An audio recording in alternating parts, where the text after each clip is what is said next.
भगवत स्पर्श पाकर पूतना की देह से सुंदर गंध, सुंदर सुवास चारों ओर सुगंधा बिखर गई, क्योंकि भगवान ने उसका स्पर्श किया। वासना न रही, तन में से वासना चली गई। तो जब देह से वासना चली जाती है, मन बुद्धि में से कामना निकल जाती है, जब आप सहज हो जाते हैं, तब चारों ओर सुगंध बिखरने लगती है। तो इसका अर्थ यह है कि अपने भीतर की वासनाओं का नियंत्रण करें और भगवान से कहें कि हे प्रभु, एक दिन आइए और हमारी पूतना को भी पकड़ो भीतर से।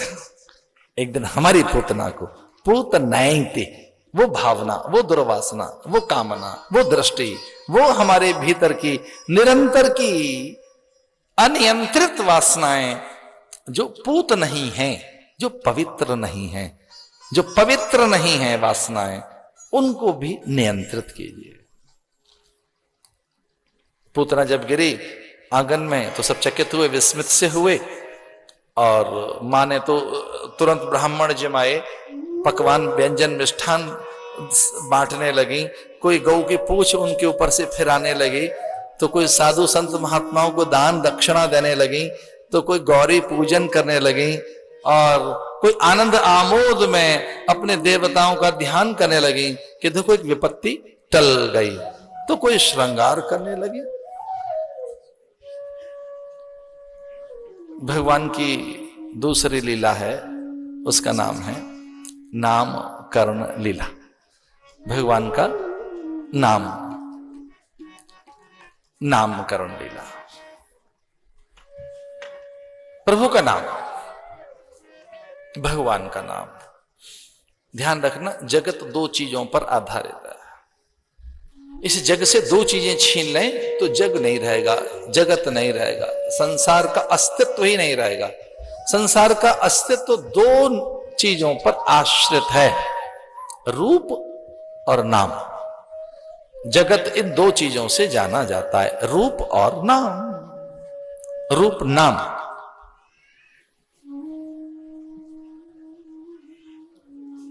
क्या नाम रखें भगवान का? एक गुजरी आ गई भोर में, गोरस लेकर,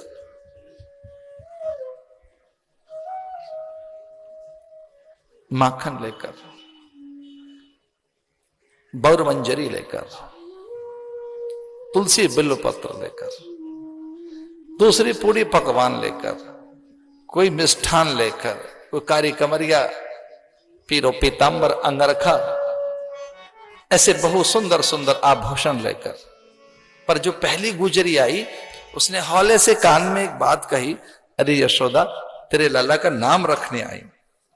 यशोदा बड़ी आनंदित हुई कि चलो अपने लाला का कोई नाम भी नहीं है, और ये ज्येष्ठा है, मान्या है, पूज्या है, बड़ी है, गुजरी है, ये नाम रखे। ऐसे अपनों को अधिकार दो कि वो आपके भीतर पहुंच सके, आपके जीवन में अपनों को अधिकार दो। कुछ लोग परायों को भी इतना अधिकार देते हैं कि पराया अपना हो जाता है। और अगर आप अधिकार नहीं दे रहे हैं, सम्मान नहीं दे रहे हैं, उनके स्वाभिमान की रक्षा नहीं कर रहे हैं, उनके सुख दुख में आप जुड़ते नहीं, तो बहुत पराये हो जाते हैं अपने। अपने तो तभी अपने बनेंगे जब उनके दर्द के साथ आप जुड़े, उनकी पीड़ा और वेदना में आप उनके साथ नहीं, सुख दुख में उनके साथ नहीं, उनके मान अपमान लाभ हानि में साथ नहीं, हर्ष शोक में साथ नहीं, अपने पराये हो जाते हैं। तो जो जितना दूसरों की संवेदनाओं को सहलाना जानता है, जो जितना दूसरों की संवेदनाओं का आदर करना जानता है, संभव मना से जानता, जो जितना दूसरों का मन रखना जानता है, वो उतने ही संबंधी बना लेता है, वो उतने ही बड़ा संग्रह तैयार कर लेता है। अच्छा, कुछ लोगों का संग्रह अलग अलग अलग तरीके का होता है। कुछ लोगों का संग्रह बड़ा राजसी होता है, सत्ता गई तो संग्रह भी गया। अब सत्ता नहीं है तो संग्रह कैसा? वो भीड़ भाड़, लवाजम, शोर शराबा, काफिले, कारवां गए। तो कभी कभी कोई एक लौकिक सिद्धि बड़ा संग्रह ले आती है, ये राजसी संग्रह है। एक भैया तामसी संग्रह है। ये कितना सुंदर शब्द है भाई, तो मुंबई में बोलोगे तो इसको कुछ और अर्थ है। भाई जो आतताई है, आतंकवादी है, आक्रामक है, उत्तेजक है, तो उनका भी एक संग्रह सा होता है। एक सत्व गुण संग्रह है, गुण गुण आश्रित है। एक सत्व गुणी संग्रह है, सत्व गुण में एक संग्रह होता है। एक किसी गुण से संग्रह हो जाता है। बाजीगर थोड़ी देर के लिए एक संग्रह पैदा कर देता है, जादूगर थोड़ी देर के लिए डुगडुगी बजाता है, भीड़ खड़ी कर लेता है चौराहे पर, डुगडुगी बजी और कुछ लोग उसके साथ खड़े हो जाते हैं, जादू के साथ उसके साथ, कौतुक करतब के साथ, अचंभे में उसके साथ खड़े हो गए। एक संग्रह जानते हो किसे कहते हैं? जो गुणातीत संग्रह है, किसी गुण का आश्रय न हो उसमें, कौतुक कर्तव्य न हो उसमें। अगर किसी गुण का आश्रय है, कौतुक कर्तव्य है, उसमें कोई कलाबाजी है, कलाकारी है, उसमें किसी प्रकार का कोई एक भौतिकीय प्रभाव है, तो वो संग्रह साचा नहीं है। सच्चा संग्रह पारमार्थिक संग्रह है, जो सत्पुरुषों के पास होता है। वो संग्रह है जो ऋषियों का संग्रह है, मुनियों का संग्रह है। उस संग्रह में व्यक्ति को अपनी मूढ़ता, जड़ता, शठता, संकीर्णता, निजी स्वार्थ भस्मभूत करने होते हैं। फिर व्यक्ति नहीं रहता। जो अपनी संकीर्णताओं को त्याग देता है, व्यक्ति जो अपनी मूढ़ता का भंजन करे, दूसरे के हित के लिए जीवन जिए, वो व्यक्ति नहीं रहता, वो संस्था हो जाता है। और संस्था की भी कोई उसमें व्यामोहता खो गई है तो वो सिद्धांत हो जाता है। और सिद्धांत अगर व्यापक हैं तो व्यक्ति धर्म बन जाता है। इसलिए यहां के लोगों ने कहा धम्मम शरणम गच्छामि, संघम शरणम गच्छामि, बुद्धम शरणम गच्छामि। कोई बता रहे थे कल परसों 3-4 दिन से, शासन प्रशासन के लोग, संत महात्मा के यहाँ गुरु पूर्णिमा पर लाखों लोग आते हैं और अपने आप किसी अनुशासन में रहते हैं। ये तप का संग्रह है, ये ज्ञान का संग्रह है, लोक संग्रह, ये वो संग्रह है। जानबूझकर संग्रह किया नहीं गया। एक संग्रह के लिए कोई कामना की जाए। एक संग्रह कैसा है?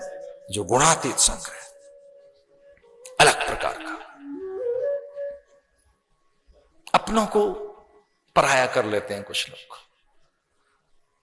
जो अपने हैं, जब ये पता लग जाएगा आप अपने हित का ही चिंतन करते हैं, केवल अपनी हित पूर्ति में लगे, अपनी स्वार्थ सिद्धि में लगे, केवल आप अपनी कामना पूर्ति में लगे, आपका संचय संग्रह, आपकी संपूर्ण जो अलौकिक और पारलौकिक प्रवृत्तियां हैं केवल अपने हित के लिए हैं, तब फिर आपका संग्रह सीमित हो जाएगा।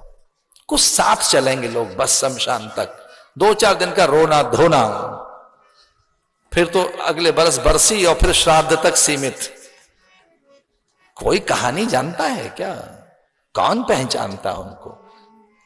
काल कलवित हो गए, न जाने कौन पहचानता उनको। पर किन्हीं का संग्रह है। इसे यशोदा को बहुत अच्छा लगा कि कोई गुजरी आई और वो कितना अधिकार रखती है, एक गुजरी कितना आदर रखती है, एक गुजरी कितना अपनापन रखती है, एक गुजरी का साहस तो देखो। वो ये कहती मैं तेरे लाला का नाम रखूंगी, मैं नाम रखूंगी। बड़ी प्रसन्नता हुई कि हमारे जो पराये लोग हैं उनमें कितना अपनापन है। इसका विश्वास देखो इस गुजरी का। ये हमारी जात की नहीं, बिरादरी की नहीं, कुल गोत्र नहीं मिलता, वंश नहीं मिलता, इनसे ये भिन्न समुदाय के लोग, पर इनमें कितना प्रेम हमारे लिए, इसे कितना विश्वास है। तो गुजरी के आगे हाथ जोड़कर बैठ गई यशोदा, हाँ तू नाम रख दे, जो तू नाम रखेगी वो अच्छा लगेगा। गुजरी ने कहा मैंने नाम रख दिया इसका। सब यादव कुल कन्याएं, युवतियां, वो तरुणियां, वो सब ब्रजवासिने पूछने लगी क्या नाम रखा? तो कहती है इसका नाम है चित्तचोर, इसका नाम है चित्तचोर रख दिया है। सबने नकार दिया, ये नाम ठीक नहीं है। चित्त और इसके साथ चोर जोड़ा है, हमारा लाला चोर है कोई, ये नाम ठीक नहीं है, ये नहीं चलेगा, ये मान्य नहीं। चित्त चोर, चित्त रहता नहीं। जब तेरे लाला को देखते हैं चित्त का अपहरण हो जाता है। सच मानिए योग का अर्थ भी यही है, जहां चित्त न रहे, चित्त का निरोध हो जाए, उसी का नाम तो योग है। इतना जो साधन, नियम, व्रत, उपवास है, जो इतनी योग युक्तियां हैं, वो हैं किस लिए?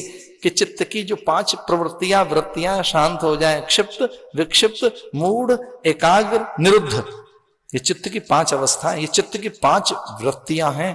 पहली अक्षिप्त, विक्षिप्त, तीसरी मूढ़, चौथी एकाग्र और 5वीं निरुद्धावस्था, जिसमें चित्त नहीं रह जाता।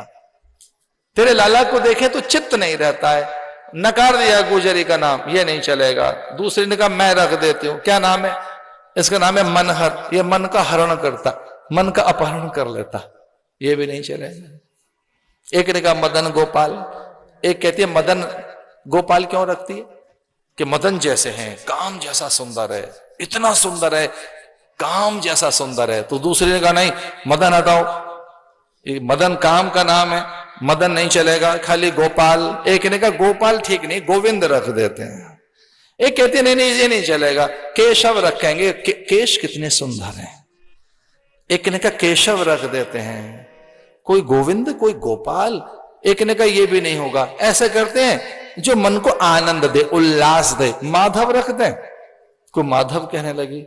एक ने कहा सारी बातें हटाओ, इसका नाम मुझे अच्छा लग रहा है, क्या नाम है? इनका नाम है नंद नंदन। दूसरी ने कहा कि यह नहीं चलेगा, यशोदानंदन क्यों नहीं कह सकते? एक चौथी आ गई, वो कह लगी हटाइए, नहीं नंद नंदन है, नहीं यशोदानंदन, ये तो ब्रज नंदन है, ये तो समूचे ब्रज के हैं। एक ने कहा ब्रज नंदन भी नहीं, ब्रजेश्वर ठीक रहेगा। एक ने कहा रसेश्वर ठीक रहेगा। एक गुजरी उन्मत्त होकर लाला के हाथ में लड्डू रखकर खड़ी हो गई और बोली एक ही नाम रहेगा अब तो, इनका नाम है लड्डू गोपाल।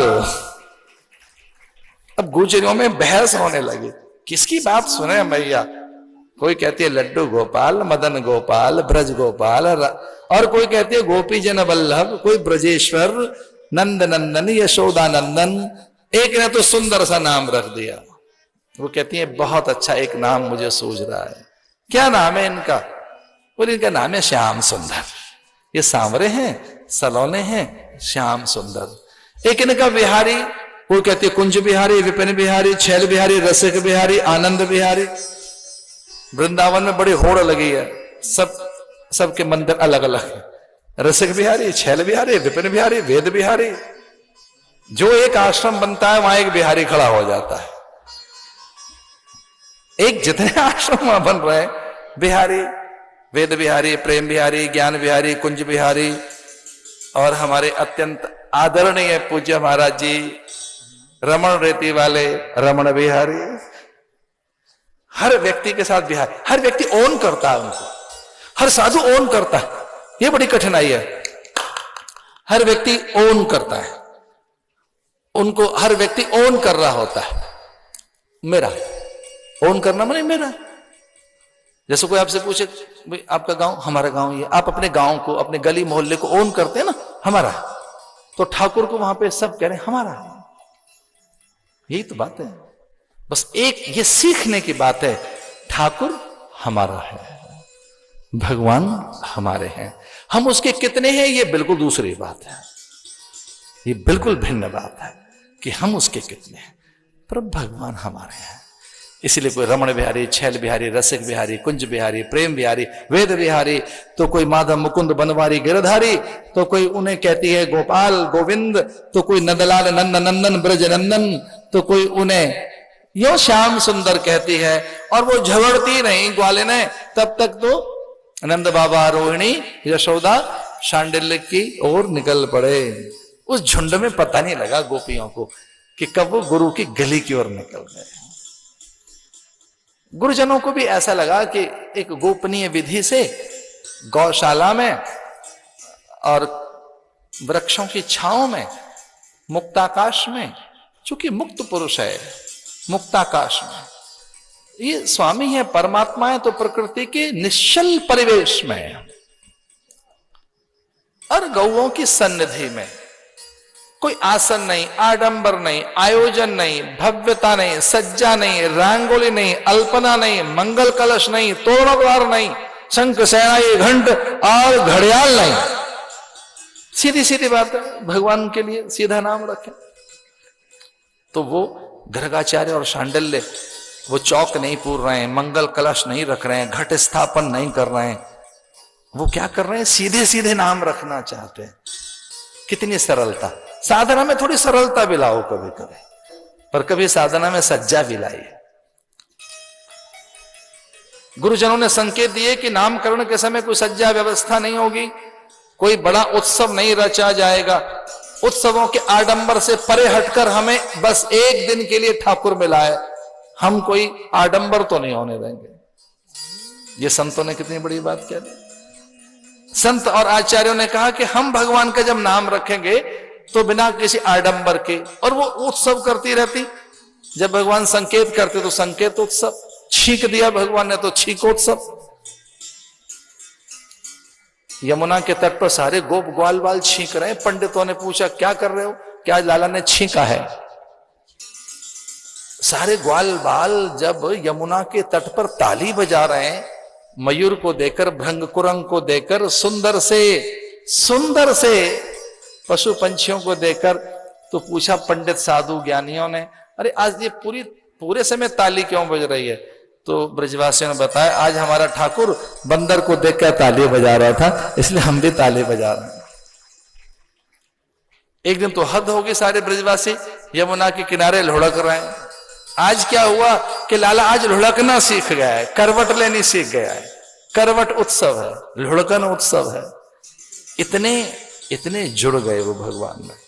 घर में जो देवता है उनके साथ जुड़ो, कभी शीतल जल रखो, कभी मोदक रखो, कभी थोड़ा सा मीठा सा फल रख दो, कभी थोड़ी वार्ता करो, एक श्लोक सुना दो। हमने स्नान करा दिया है, चंदन लगा दिया है, स्तुति सुनाई है, मध्याह्न में विश्राम कराओ, उत्थापन का काल हो, दीप दान करो, थोड़ी चर्चा करो, उनकी सुनो, अपनी सुनाओ, आत्मवार्ता करो। जितना जुड़ोगे इष्ट के साथ, मंत्र के साथ, सिद्धांतों के साथ, देवताओं के साथ, वो उतना ही परिचय देंगे। विनय प्रेम रस भई भवानी, खसी माल मूरत मुस्कानी।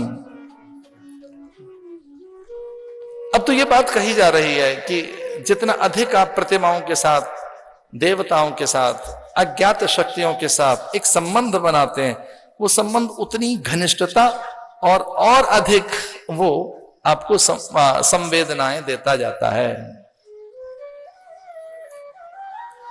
गौरवदन 1 साल के रोहिणी के बालक, देवकी का 7वां पुत्र रोहिणी के हाथ में है। रोहिणी कंस के कोप के कारण नंद भवन में वास कर रही थी। रोहिणी वसुदेव की प्रथम पत्नी, वसुदेव की प्रथम पत्नी अपने बालक को लेकर बैठ गई। गौर वर्ण बालक गर्गाचार्य ने हाथ में लिया और नाम रखने लगे, अयम ही रोहिणी पुत्रो, अयम ही रोहिणी पुत्रो रवयं सुहगो गुणै आख्यासते रामैति बलादिक्याद्बलं विदु। अयम ही रोहिणी पुत्रो, यद्यपि इनका नाम राम है, कुछ ऐसी मति में आ रहा है, शास्त्र ऐसा संकेत कर रहे हैं, वेद ध्वनि कुछ ऐसी आ रही है, कुछ एक अलौकिक प्रभाव हमारे पूरे मन में ऐसा आ रहा है कि ऐसा कहें कि ये राम हैं, राम, पर इनमें बल की अधिकता बहुत रहेगी, बल की अधिकता रहेगी इनमें, इसीलिए बलाधिक्य न बलराम। इनका बल जाना भी नहीं जा सकता, इनका तप बल, जप बल, ज्ञान बल, इनके भीतर के संयम और धैर्य का बल। तो जिसका बल जाना ना जा सके, जिसका बल अपरिमित बल हो, जिसका बल इतना बल हो कि जो न जाना जा सके, ज्ञान बल, तप बल, जप बल, संयम का बल, इनका बल पहचाना नहीं जा सकता। इनमें इतनी बल की अधिकता है, यद्यपि इनका नाम तो है राम, पर बल की अधिकता के कारण, बल की प्रचुरता के कारण, बल के अतिरेक के कारण, बल अपरिमित है और केवल बल ही बल दिखाई दे रहा है, इनमें और कुछ नहीं दिखाई दे रहा। इनमें इतनी सामर्थ्य दिखाई दे रही है। एक और बात, बल की गोपनीयता, बल का गोपन, बल को छुपाने की भी सामर्थ्य।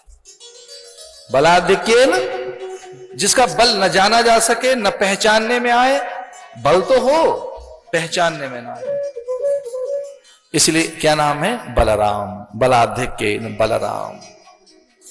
अच्छा, कुछ लोग बल पाकर भद्र नहीं रहते, अभद्र हो जाते हैं। और बलदेव क्या है, बल पाकर बलभद्र हो गए।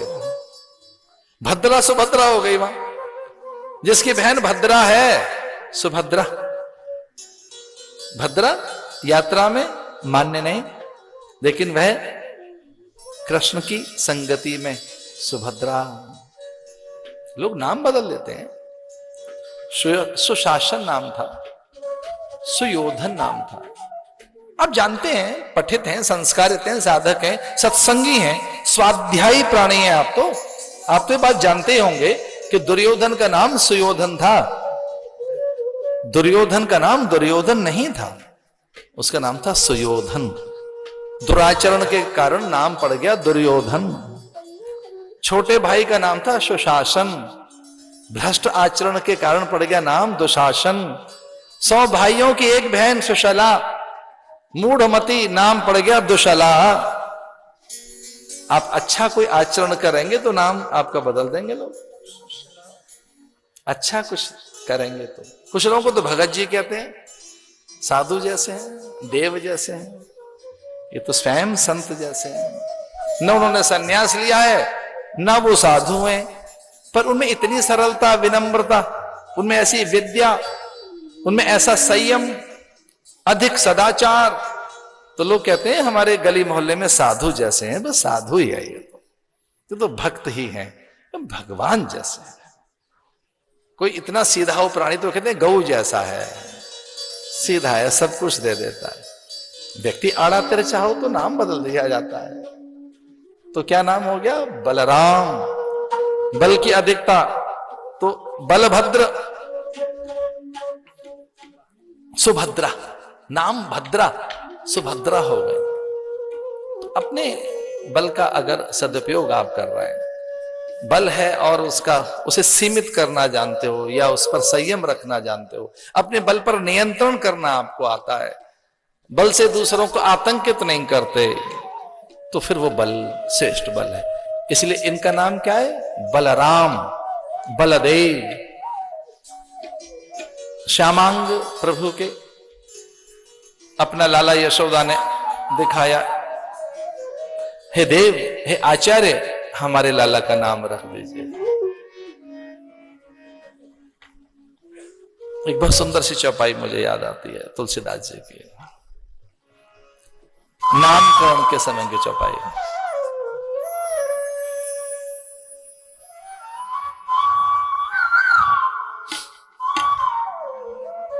इनके नाम अनेक अनुपा, इनके नाम अनेक अनुपा, इनके नाम अनेक अनुपा, इनके नाम अनेक अनुपा।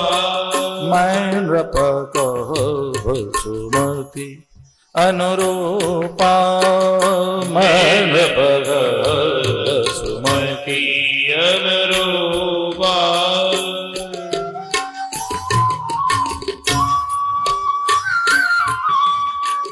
जिनके नाम अनेक अनुपा, मैं नृप कहु सुमति अनुरूपा। इनके नाम अनुपा, इनके नाम अनेक अनुपा।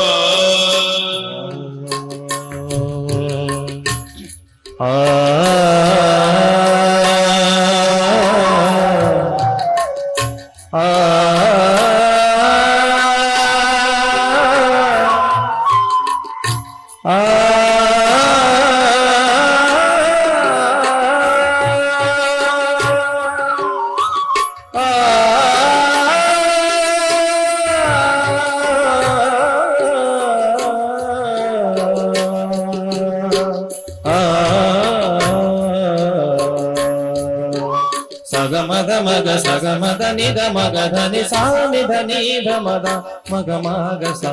इनके नाम अनुपा, इनके नाम अनेक बहुनी संति नामानि।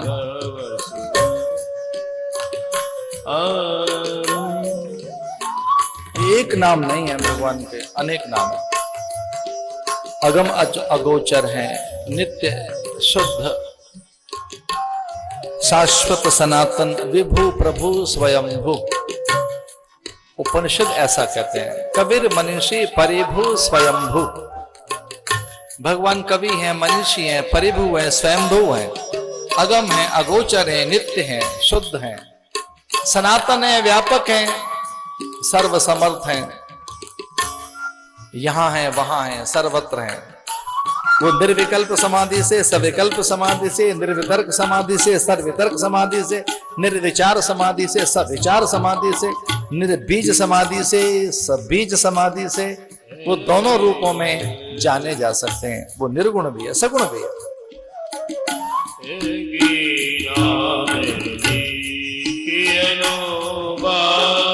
इनके नाम ने कनु पाए, इनके नाम ने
इनके नाम इनके नाम भगवान के नाम।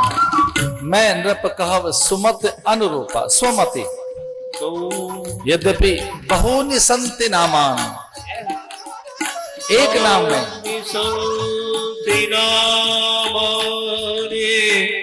रूपाणि सुदश्यते गुणकर्माणि रूपाणि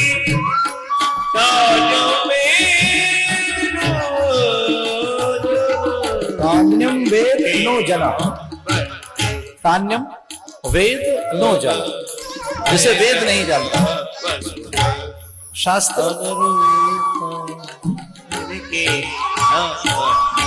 संकेत देते हैं, शास्त्र संकेत तो देते हैं। वेद कुछ कहना तो चाहते हैं, पर नेति नेति कहकर कभी चुप भी हो जाते हैं।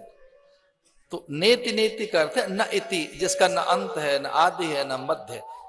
भगवान का एक नाम है सनातन, न आदि है, न अंत है, न मध्य है। वो आरंभ के आरंभ में, उसके प्रारंभ में, पूर्व के पूर्व में, उसके भी पूर्व में अपूर्व है।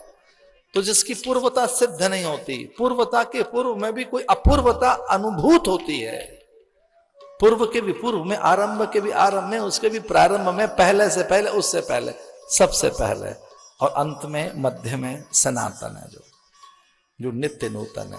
तान्यम वेद नो जना। वेद शास्त्र पुराण बहुत अभ्यास करते हैं, कहना तो चाहते हैं, पर कभी वो अकथनीय है, अलक्षणम, अग्राह्यम, अचिंतयम। वो किसी चिंतन की परिधि में, वाक परिधि में आता नहीं, वो शब्दों में आता नहीं। प्रयास तो किया जाता है, बताया तो जाता है कि वो ऐसा है, पर वो कोई गूंगे के गुड़ के स्वाद जैसा है कि वो बता नहीं सकता। हाँ, प्रसन्न जरूर होता है। गूंगे को गुड़ दे दो और पूछो कैसा लग रहा है, तो उसके हाव भाव से लगता है कि प्रसन्न हो गया ये। तो मीठा फल खाने के बाद जो एक अनुभव आता है, तो बताएं कैसे, कितना मीठा, कितना, कैसा, क्या। इसलिए कुछ चीजें ऐसी हैं जो बताई नहीं जा सकती। और जब मेरी पहली बार मेरे गुरु से भेंट हुई, वो पहले पल, तो बस वो पहले पल कुछ अजीब पल थे, विचित्र पल थे, अद्भुत पल थे। क्योंकि वो पहले पल तो कभी बिसर नहीं सकते ना।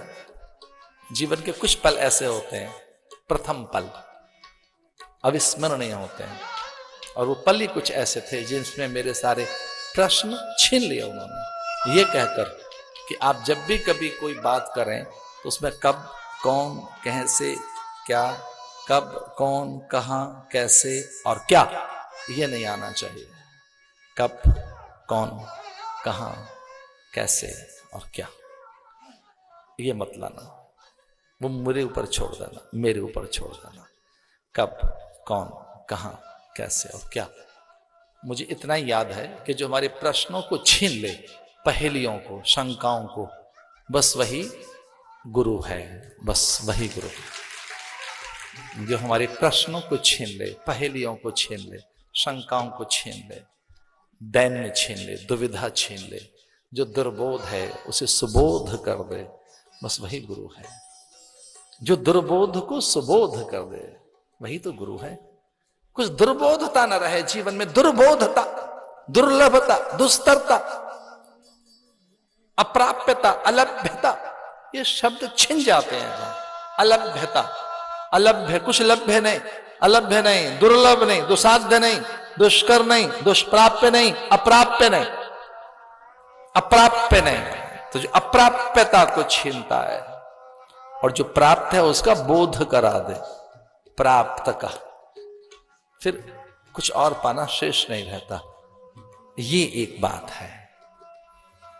इसलिए गुरुजन जब नाम रखने लगे, संत जन, आचार्य, शांडिल्य और गर्गाचार्य, तो उन्होंने ये बात कही कि तेरे पुत्र के नाम बहुत हैं, इसका नामकरण करने का हम प्रयास तो कर रहे हैं, पर नाम बहुत हैं इनके, अनेक नाम हैं इनके, बहुनि संति नामानि, इनके अनेक नाम हैं। कि जब 3 पग भूमि मापने चले तो वामन कहलाता, उपेंद्र कहलाता है, विराट वामन कहलाता है। आतताई के उदर को विदीर्ण कर उसकी अंतड़ियों की माला पहन और रक्त स्नात होकर भयानक जब आवेश में आता है प्रहलाद के विश्वास की रक्षा करने के लिए, तब यह नरसिंह कहलाता है। कभी कूर्म, कभी मत्स्य, कभी वराह, यह कभी अत्यंत मर्यादाओं के साथ आए, आप्त काम, पूर्ण काम, निष्काम, कोदंड पिनाकधारी प्रभु श्री राम। बहुत नाम इनके, अनेक नाम, एक नाम नहीं है, अनेक नाम इसके। इसलिए एते चांस कला पुंसा कृष्णस्तु भगवान स्वयं, भगवान को देखकर आनंद हो गया उन्हें। एक पंडित को पूर्णता प्राप्त हो गई। बहुत ही संकोच के साथ बात कह रहा हूं, पंडित की पूर्णता किसमें, पांडित्य की पूर्णता किसमें। पांडित्य की पूर्णता पांडित्य की पेचीदगी में नहीं, जटिलताओं में नहीं, क्लिष्टता में नहीं। पांडित्य की पेचीदगियों में पांडित्य की पूर्णता नहीं है। पंडित की पूर्णता पांडित्य से नहीं, परमात्मा से है। और जब किसी पंडित के जीवन में परमात्मा आ जाए तो पांडित्य सार्थक हो गया। और साधु की सार्थकता किसमें है भाई, सिद्धि में। साधु के पास सिद्धि आए तो क्या सार्थकता हो गई। साधु की सार्थकता सिद्धि और सम्मान से नहीं है, साधु की सार्थकता सच्चिदानंद के आगमन से है। और सच्चिदानंद का आगमन हो गया तो साधुता सार्थक हो गई, वैराग्य सार्थक हो गया। तो एक ब्राह्मण का ब्राह्मणत्व कब सिद्ध हुआ, जब उसे ब्रह्मानुभूति हुई। एक ब्राह्मण के ब्राह्मणत्व कब साकार हुआ, जब ब्रह्मानुभूति हुई। एक साधु की साधुता कब साकार हुई, जब सच्चिदानंद मिला। एक पांडित्य को पूर्णता कब मिली, जब परमात्मा मिला।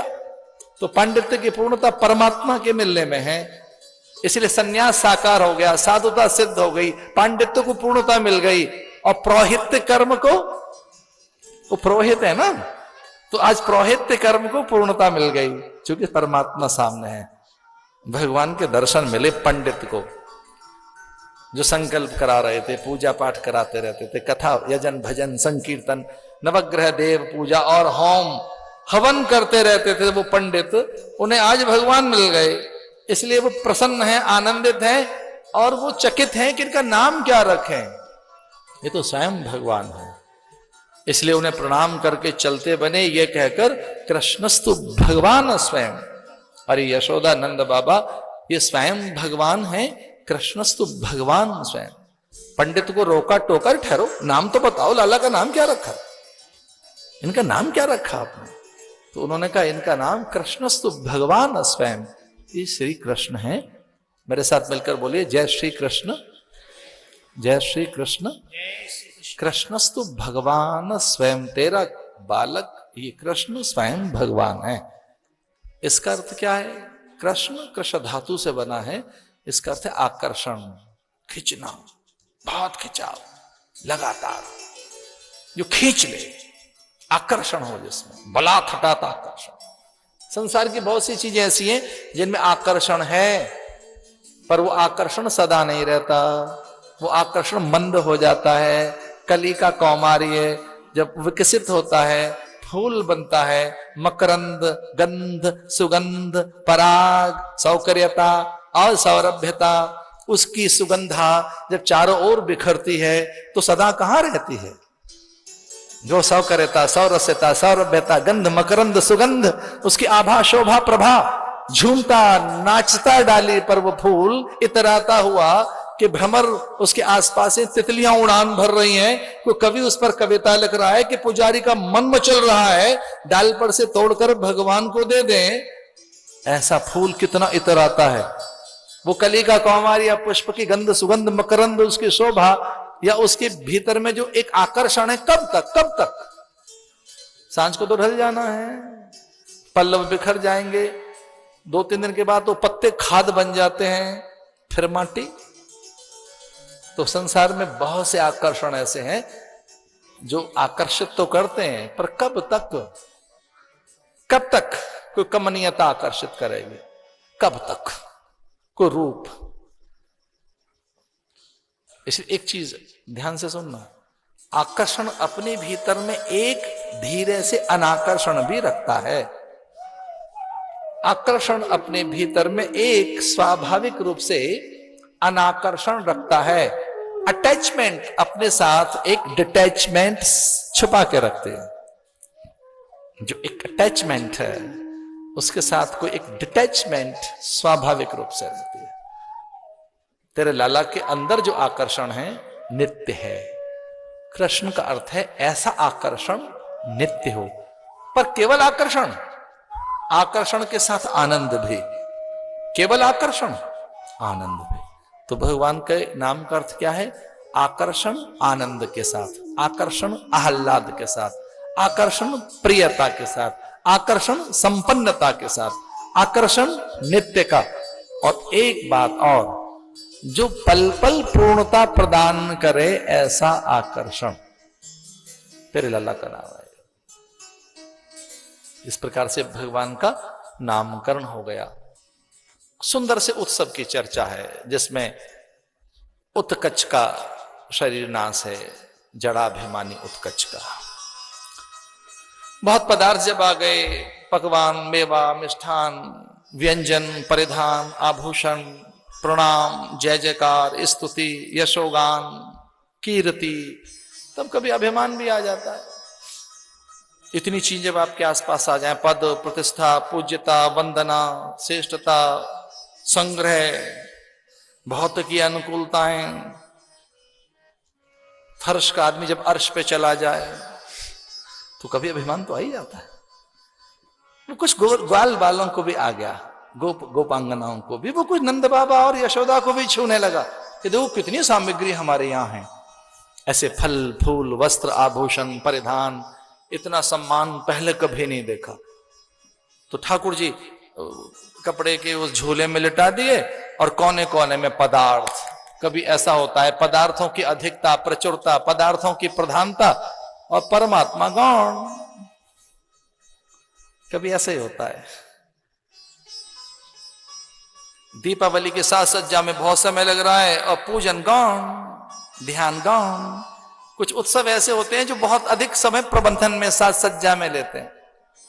पूरा समय प्रबंधन में, साज सज्जा में। हाँ, ये सच है, वो उत्सव का ही हिस्सा है, पर कभी कभी उत्सव में प्रबंधन बहुत है, साज सज्जा बहुत है, श्रृंगार बड़ा है, संचय बड़ा है, साधन बहुत है।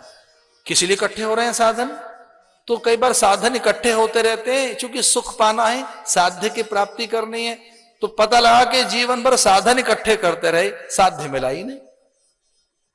तो कई बार साधनों का संग्रह इतना कि निरंतर और जीवन भर साधन संचय, साधन संग्रह, किस लिए? कि सुख मिलेगा, पर संचय करते रहे हम तो, भंडारण करते रहे हम तो, साध्य तो मिला ही नहीं। पदार्थों का इतना भंडारण कि प्रभु जी तो पलने में लिटा दिए गए, और कोने कोने में पदार्थ। इतने में ही कहते हैं जड़ाभिमानी उत्कच का सकटासुर का आगमन, अभिमान का आगमन। अच्छा, अभिमान अशरीरी होता है, जैसे काम अशरीरी है, काम का कोई शरीर थोड़ी होता है। एक और बात, आनंद का भी कोई शरीर तो नहीं होता, पर आपके भास आभास से दिखता है कि आप आनंद में हैं, सुख दिखता तो है, आप मुस्कुरा रहे हैं, प्रसन्न हैं, झूम रहे हैं, चुटकी बजा रहे हैं, गुनगुना रहे हैं, इठला रहे हैं, बिना किसी कारण के गरबा कर रहे हैं, आप कोई नहीं है, आप बस झूम रहे हैं। आपके स्टेप्स बताते हैं कि कुछ आदमी आनंद में है, स्टेप्स बता देंगे आपके, बता देंगे, आपकी जो बॉडी लैंग्वेज बताएगी कि आदमी बहुत आनंद में है, बॉडी लैंग्वेज बता देती है आपकी। वही शरीर का अंग अंग ये भी बताता है कि व्यक्ति दुखी है। और ध्यान रखना, बॉडी लैंग्वेज, जो शरीर के अंग हैं, आपकी जो शरीर की भाषा है, वो आपका अभिमान भी बताती है कि व्यक्ति ये इस समय भी बहुत अहंकार में है। इसलिए मनोविज्ञान में केवल शब्द और केवल भंगिमाएं, मुद्राएं, ऐसा नहीं, पूरे शरीर की सब चीजें, आपका भास आभास। मनोविज्ञान कहता है कि एक मन बाहर निकलता है और तन से वो आभासित होता है। बॉडी लैंग्वेज, एक शरीर की भी तो भाषा है, एक शरीर की भी तो भाषा है, और उसे पहचान लेते हैं बड़े लोग कि इनके शरीर की भाषा क्या बोल रही है। वाणी कुछ बोल रही है, चितवन कुछ कह रही है, भंगिमाएं कुछ कह रही हैं, दिखने में कुछ लग रहे हैं, सोच कुछ रहे हैं। अभिमानी व्यक्ति का अभिमान दिखता है, काम हो तो दिखता है। बहू बेटियां तुरंत दृष्टि पहचान लेती हैं, इन्हें इतनी अधिक कला है। स्वाभाविक पुत्री को, पत्नी को, भारिया को, मां को दृष्टि पथ पहचानना आता है, दृष्टि के भाव वो जानती हैं। इसलिए सावधान, पुरुष जानता अधिक है पर स्त्री समझती अधिक है। सावधान, पुरुष जानता अधिक है, जानकारियों का पिटारा आदमी है, लेकिन समझ की पोटली स्त्री है, वो समझती अधिक है, वो समझती है, वो जानती है। अतिथि अभ्यागत आगंतुक की दृष्टि कैसी है? याचक की, पुत्र की। पुत्र का ध्यान किस पे है? बटुआ पे है कि मेरे ऊपर है? बच्चे का ध्यान है कहां? बुद्धू बालक ये जानता ही नहीं कि आज जो मां को पैम्परिंग की जा रही है, प्लीज किया जा रहा है मां को, मां समझती है कि ये जो इतना प्लीज कर रहा है, प्लीज नहीं कर रहा, पर्स पे ध्यान है इसका, उसका ध्यान पर्स पर। इतनी जो स्तुतियां हो रही है, भगवान जानते हैं कि इसका वस्तुओं पे ध्यान है, 16 सोमवार के बाद इसे लौटना नहीं है। ठीक है, ध्यान तो कामना पूर्ति पर है, वासना पूर्ति पर है, ध्यान तो पदार्थ की प्राप्ति के लिए है। मनोरथ सिद्ध हुआ, मन कामना पूर्ति हुई, मन अभिलषित, मन के चेते सिद्ध हुए, तो फिर हम अपने में लौट आते हैं। इसे सकटासुर का आगमन, सकटासुर का। और ये भगवान को माने नहीं था, भगवान को लगा कि अभिमान हमारे यहां, ये अच्छी बात नहीं, साधना में अभिमान नहीं आना चाहिए, पदार्थों के आने से अभिमान नहीं आना चाहिए, पदार्थों की प्रचुरता अभिमान लेकर आई है। इसलिए पदार्थ उलट दिए भगवान ने, वो छकड़ा है, बैलगाड़ी उलट गई। कथा में ऐसा आता है कि भगवान ने पाद प्रहार से वो समूचा पदार्थों से भरा छकड़ा बैलगाड़ी के नीचे भगवान लिटा रखे थे। तो कुछ लोगों ने कहा कि अरे भगवान को यहां क्यों लिटा रखा है? तो यशोदा ने कहा घर में जगह ही नहीं है, कहां रखें? इतने पदार्थ, इतनी चीजें आ गई उपहार में। कुछ लोग क्या, तो भगवान बेचारे रसोई में तप रहे होते हैं, या टेलीविजन पर बैठे होते हैं, या वो गोडाउन में बैठे होते हैं, कहीं कहीं तो बहुत ही जगह नहीं मिल रही है, तो सीढ़ियों के नीचे विराजमान है। क्या करें महाराज, उस समय का वास्तु ही ऐसा था। लेकिन कहीं भी रखें प्रभु को, वहां प्रमुखता हो उनकी। मैं ये नहीं कह रहा कि भवन बनाएं, अट्टालिकाओं में विराजें। मैंने ये कब कहा कि सोने का सिंहासन उनका बने? नहीं, मैंने तो ये कहा कि वो प्रमुख पदार्थों को गौण था। भगवान की प्रधानता रहनी चाहिए जीवन में, वो सिरहाने रहें, आसपास रहें, हर पल वो दिखते रहें, उनकी अधीनता में आप रहें। तो ब्रजवासियों ने, नंद और यशोदा ने उन्हें बिसार दिया, पदार्थ प्रमुख हो गए, इसलिए भगवान ने पदार्थों को गौण किया, और पदार्थ नीचे और भगवान ऊपर। समझ गए ब्रजवासी कि ये हमारा अभिमान था। तम विस्मिता भार पीड़िता भूमौ निधाय, तम विस्मिता भार पीड़िता। गोपांगनाएं कहती है, देखो इतना हल्का है ये लाला आपका, हम जब इसे उठाती हैं तो तिनके में कोई भार हो सकता है, फूल में कोई भार हो सकता है, पर आपके लाला में तो भार ही नहीं, कोई भार ही नहीं। एक कौतुक ये है, अचंभा देखो, सारी गोपियां उठा उठा कर देखिए कृष्ण को, चूमती हैं कि देखो इसमें भार नहीं है बालक में कोई, लेकिन उनमें अचानक भार आ गया। तुम विस्मिता भार पीड़िता भूमौ निधाय। यशोदा ने भूमि में पटक दिया कृष्ण को, यह कहकर इसका भार अब मैं सहन नहीं कर सकती। काम को देखकर जब तृणाव्रत आया तो भगवान भारी हो गए, राख चट्टान जैसे हो गए। काम को देकर, तृणाव्रत को देकर। काम कहां से आता है? आंखों से। तो तिनको कहा कि बवंडर बनकर तृणाव्रत भेजा। कंस ने पहले पूतना को भेजा, अविद्या को, फिर अभिमान को भेजा, फिर काम को भेजा। तम विस्मिता भार पीड़िता भूमौ निधाय, भूमि में पटक दिया भगवान को, और काम वहीं चूर चूर हो गया। पत्थर हो जाओ, इतने कठोर हो जाओ, दूसरों के लिए सरल, स्वयं के लिए कठोर। बस सचेत रहें विचारों के प्रति। कोई विचार आप में विकृति पैदा ना कर दे, कोई वासना, कोई दृष्टि आप में दोष पैदा ना कर दे। तो दोष के लिए सजगता रहनी चाहिए।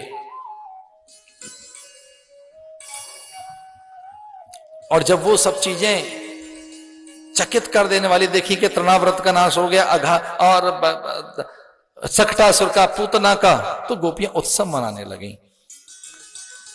अद्भुत उत्सव। भगवान को सुंदर सुंदर वस्त्र पहनाने लगी। कोई तातो तातो जल ले आई, उष्ण जल ले आई, कोई तेल मर्दन के लिए, कोई नहनो नहनो कजरा ले आई, तो कोई फूल लाई, कोई मोदक रसाल लाई, कोई पूरी पकवान लाई। किसी के हाथ कुछ नहीं लगा तो वो ये कहकर आई कि ठीक है, आप इसे नहला धुला दो, खिला हम देंगे इसे, हम अपनी गोद में रखेंगे। एक ने स्नान कराया तो किसी ने तेल लंबरदन, किसी ने केश विन्यास, तो कोई अंगरखा, कारी कमरिया, पीरो पीतांबर, तो कोई काजल लगाती है, कोई डिठोना लगाती है। नंद बाबा नगर से लाए सुंदर आभूषण, तो कोई उन्हें कंकड़ पहनाती है, पैंजनियां पहनाती है, नूपुर पहनाती है। नंद बाबा ने कहा कुछ मुझे भी करने दो, तो नंद बाबा ने माथे पर मयूर पच्छ रख दिया, मयूर पंख। जंगल में रहने वाले नंद बाबा गडरियों के बीच में, अहीरों के बीच में, ग्वालाओं के बीच में, कृषकों के बीच में, सामान्य जनों के बीच में, सामान्य लोगों के बीच में रहो तो वैसे बन के रहो, अपनी संपन्नता और श्रेष्ठता को गौण करके रहो। फिर अधिक प्रेम मिलता है, अधिक आदर मिलता है, फिर अधिक अनुकूलताएं मिलती हैं। समूह में अपनी श्रेष्ठता और संपन्नता सिद्ध मत करो। अगर समूह में रहने का अवसर मिलता है तो संपन्नता का प्रदर्शन मत करो, अपनी श्रेष्ठता को बार बार उजागर मत करो। समूह में रहने का अवसर में हम सामान्य गुजरों के बीच में, अहीरों के बीच में, यादवों के बीच रहते, ग्वालाओं के बीच में, पशुपालकों के बीच में, इसलिए सामान्य बनकर रहेंगे। सोने का मुकुट नहीं रख दिया उनके माथे पर, मोतियों की माला नहीं पहनाई, वनमाला पहनाई। नंद बाबा ने कहा कि वनमाला, तुलसी की माला पहना देते हैं, पल्लव की माला, पात माला, और माथे पे क्या रख दिया? मयूर पंख। एक अर्थ इसका क्या है? कुछ ऐसा भी कह रहे थे मनोविज्ञानी कि जो मयूर पंख है वो नेगेटिव एनर्जी को क्रैश करता है, नेगेटिव एनर्जी को। जो नेगेटिविटी आती है, जो नेगेटिव एनर्जी आती है, जो नकारात्मक ऊर्जा आती है, वो वापस लौट जाती है और पॉजिटिव एनर्जी को वो पॉजिटिव एनर्जी को खींचता रहता है। तुलसी की माला, रुद्राक्ष की माला, कमल गट्टे की माला, कुछ चीजें ऐसी साधु महात्माओं के आसपास रहती हैं जो पॉजिटिव एनर्जी को वो इकट्ठा करती रहती हैं। जैसे तुलसी की माला, रुद्राक्ष की माला, साधु हमेशा रुद्राक्ष की माला पहनते हैं। तो रुद्राक्ष में वो एक बात है कि जो आसपास में ऊर्जा बिखर रही है, पॉजिटिव और नेगेटिव, जो सकारात्मक और नकारात्मक ऊर्जा बिखर रही है, वो ओज, तो ऊर्जा वो इकट्ठी करता रहता है रुद्राक्ष। तुलसी, ये तुलसी प्राणवायु का प्रवाह करती है। कुछ पेड़ ऐसे हैं जो ऑक्सीजन देते हैं 24 घंटे, उसमें ये तुलसी केवल एकमात्र पौधा ऐसा इस धरती पर, तुलसी, जिससे प्राण संचरण होते रहते हैं। प्राण, अपान, व्यान, उदान, समान। नॉट ओनली ऑक्सीजन, मैं केवल ऑक्सीजन की बात नहीं कर रहा, प्राण की बात कर रहा हूं। प्राण और ऑक्सीजन में बड़ा अंतर है। ऑक्सीजन नहीं देता, प्राण देता है ये, जिससे चेतना रहे, उत्फुल्लता रहे, प्रसादता रहे, सुचिता रहे। बिल्वपत्र में भी वैसी सामर्थ्य है। बिल्वपत्र में स्वर्ण रहता है, उदर की विकृति के लिए उसमें श्रेष्ठता रहती है। ऐसा कहते हैं बेल पत्ते को कुछ देर के लिए आप छुएं तो आप में एक अलग प्रकार का द्रव्य संचरण होगा, अलग प्रकार के केमिकल बनने लगेंगे।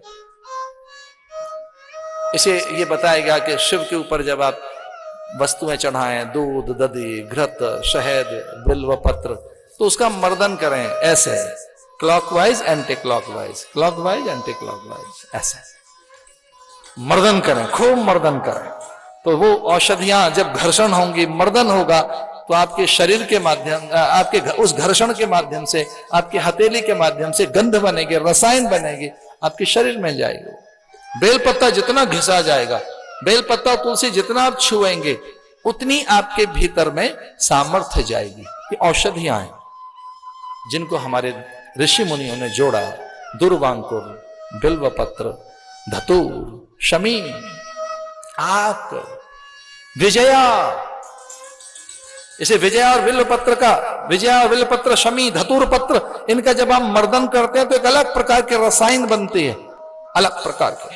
आक का पत्र, आक पुष्प हो, धतूर हो, विजया, विजय हमारे भांग, भांग का पत्ता, शमी पत्र, धतूर पत्र, विजया पत्र, बिल्व पत्र और मंजरी, इनका जब आप इस तरह से घर्षण करते हैं, जब ऐसे आप मलते हैं दूध, दधी, घृत, शहद के साथ, और ऊपर से रुद्राष्टाध्यायी के मंत्र चल रहे हों, तो वह एक अलग प्रकार का ऊर्जा और ओज निर्माण करने वाला ढंग है। वो खाली यूं ही कुछ क्रियाएं नहीं है। तो भगवान के लिए उनके माथे पर मयूर पंख रख दिया गया, मयूर पच्छ, कारी कमरिया, अंगरखा, पीरो पीतांबर, सुंदर सुंदर नूपुर पैंजनिया। होड़ मच गई उन्हें चलाने के लिए। अब बड़े हो गए, इन्हें चलाना चाहिए। करवट लेते हैं, उठते हैं, बड़े होते हैं, गिर पड़ते हैं। याद करो वो पहला दिन, याद करके देखो जब आपने करवट ली, उठकर बैठना सीखा। याद तो करो वो पहला दिन जब आपने पहली डग भरी। याद तो करके देखो वो पहला दिन जब आपने आड़ी तिरछी रेखाएं बनाई। याद तो करके देखो वो पहला दिन जब आप अंक बनाना सीख रहे थे, अक्षर बनाना सीख रहे थे। याद करके देखो पहला वो दिन। तब से गुरु चाहिए, तब से कोई सहायक चाहिए, तब से कोई चाहिए अंक के लिए, अक्षर के लिए। शब्द आपको बनाने नहीं आते थे, उठना नहीं आता था, बैठना नहीं आता था, चलना नहीं आता था, रंगों का बोध नहीं था। किसी ने तो सिखाया होगा, काला, पीला, नीला, हरा, गुलाबी। किसने बताया ये आपको? रंगों का स्वाद किसने बताए? हित अनहित की बातें किसने सिखाई? हानि लाभ किसने बताया? तब से कुछ लोग चाहिए। इसे इस धरती पर बहुत अधिक हम ऋणी हैं उनके जिनसे बहुत कुछ पाया। हम बड़े ऋणी हैं ऋषियों के, मुनियों के। हम ऋणी हैं उनके जिन्होंने सिद्धांत दिए, अन्न आखर का, अक्षर का, औषधि का, लोक लज्जा निवारण के लिए वस्त्रों का, शब्दों का, किसने बोध कराया? तो भगवान को चलाने के लिए महदेवियों का आगमन हो गया। होड़ मच गई, आंगन में कौन पहले उन्हें चलाए। अनुचरियों के झुंड में और ग्वालिनों की भीड़ में, गुजरियों के समूह में रमा ब्रह्माणी रुद्राणी का आगमन हो गया। चलो हम प्रभु का। और फिर तीनों में ये तय हो गया कि हाथ कौन पकड़ेगी। ब्रह्माणी तो हाथ पकड़ नहीं सकती प्रभु का, ना ही पार्वती पकड़ सकती है, तो कौन हाथ पकड़ेंगी? रमा ने कहा मैं हाथ पकड़ूंगी, आप उनके नूपुर पैंजनियां पहना देना और उन्हें नजर न लगे डिठौना ब्रह्माणी आप लगा देना। ऐसे डील हो गई उनकी आपस में। बड़ी सुंदर सी बात चंद्र सखी लिखते हैं। ये पद ऐसा है जो मेरी कथा को आगे सरकाता है। कथा में गति इस पद के बाद आती है। ललकी पैंजनिया बाजे रे, ललकी पैंजनिया बाजे रे, ललकी पैंजनिया बाजे रे, ललकी पैंजनिया बाजे रे। छूम छूम छननन, छूम छूम छननन, झूम झूम छननन, झूम झूम छननन। रुनक झुनक बाजे पैंजनिया, तेरी सखी रुनक झुनक बाजे पैंजनिया, ललकी पैंजनिया बाजे रे, ललकी पैंजनिया बाजे रे, ललकी पैंजनिया बाजे रे। ललकी पैंजनिया बाजे रे।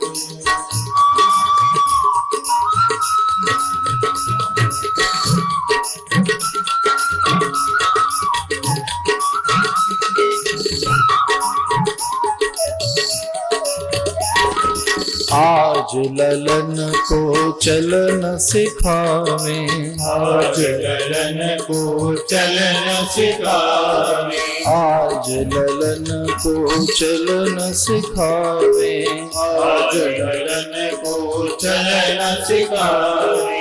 उंगली पकड़ बैजनिया, तेरी सखी उंगली पकड़ बैजनिया, ललकी पैंजनिया बाजे रे, ललकी पैंजनिया बाजे रे।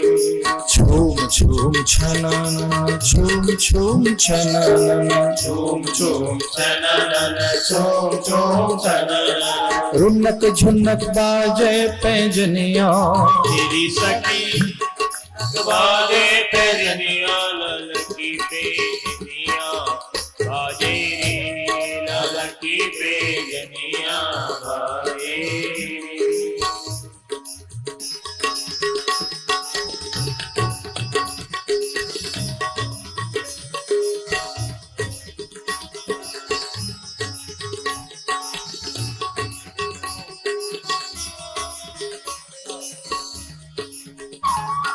तीन लोक यके उदर विराजे, तीन लोक यके उदर विराजे, उदर विराजे यके उदर समावे, उदर विराजे यके उदर समावे। या है नचवे ग्वालनिया, तेरी सखी आए नचावे ग्वालनिया, ललकी पैंजनिया बाजे, ललकी पैंजनिया बाजे।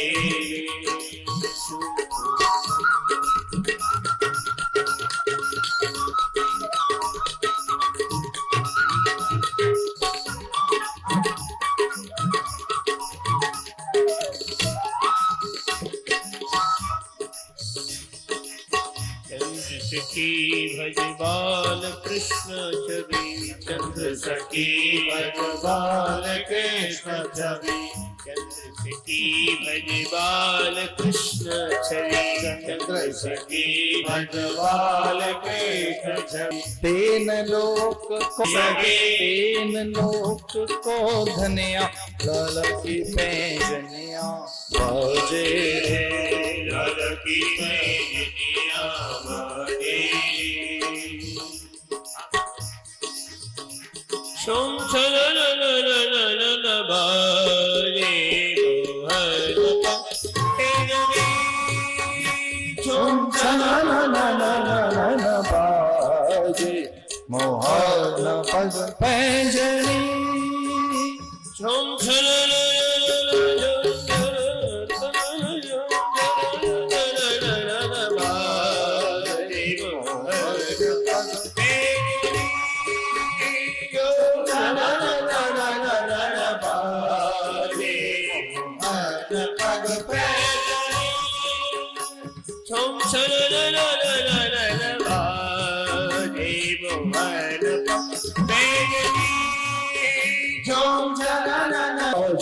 मोहन पग पैंजनी आली बनवाली सब निराले आली बनवाली सब निराले मन मोहे दिए जो मन मोहे दिए जो है मोहे कमा रही तार तार मोहे कमा रही तान तान हमारे जुबान में गई जान हमारे जुबान में गई जान मुरली की गान करे मधुर गान मुरली मुरली की गान करे मधुर गान मुरली की गान करे मधुर गान मुरली मुरली की गान करे मधुर गान संग वाले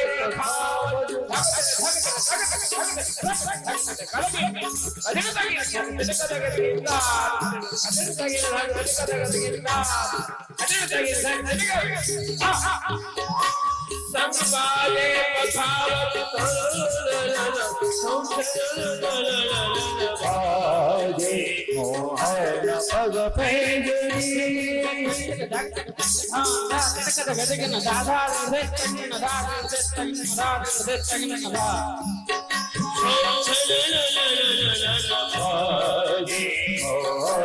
पग पैंजनी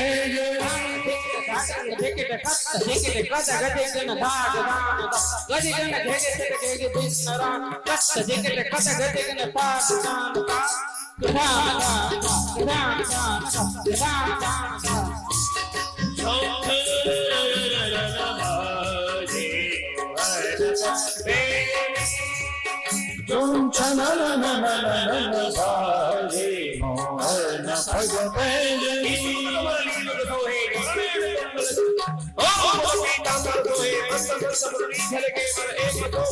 बाजे मोहन पग पैंजनी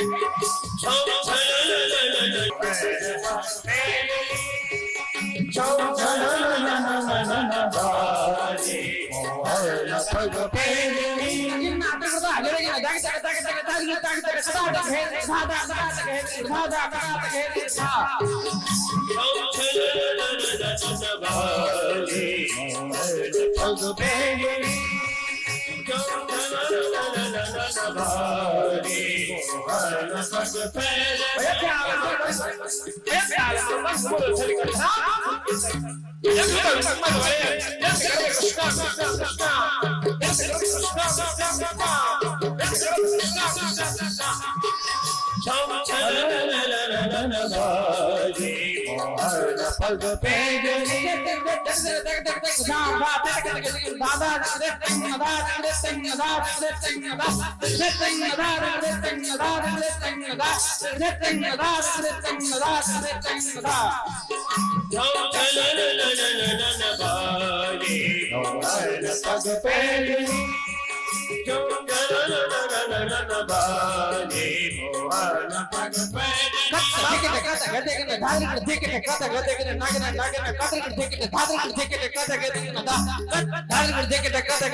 झांझर झनकत झांझर झनकत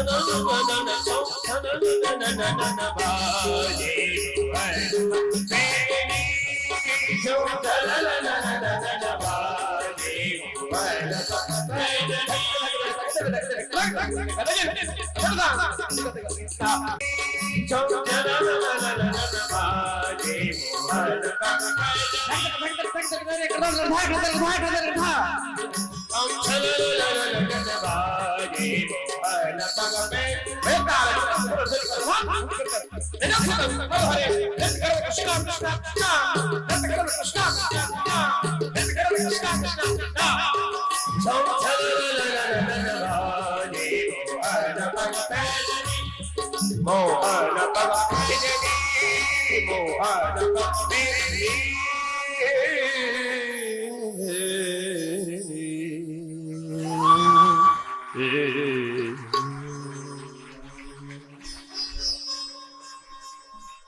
हमारे जितने भी देव हैं उन सभी देवों के साथ, देवताओं के साथ नाद है, अनहद है। न केवल अस्त्र शस्त्र आयुध हैं बल्कि कोई वाद्य यंत्र भी है।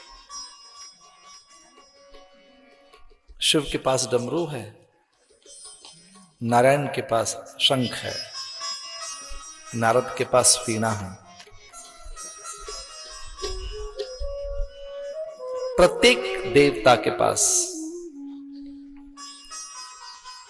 एक कोई वाद्य है, कोई पशु है, पंछी है, परिंदा है, वनस्पति है, उनकी दिशा है। चाहे दिशाओं में देव, कोई दिशा ऐसी नहीं है जहां देव न हो। भारत ने जल को देवता कहा, अग्नि को देवता कहा, वायु को, आकाश को देवता कहा, पशु पक्षियों को, वनस्पतियों को देव कहा, दुर्वांकुरों को समर्पित किया गणेश के लिए। दुशाक्त, विषैली, हेय, निंदनीय, आक्रामक, उत्तेजित, उन्मादनीय वनस्पतियां भी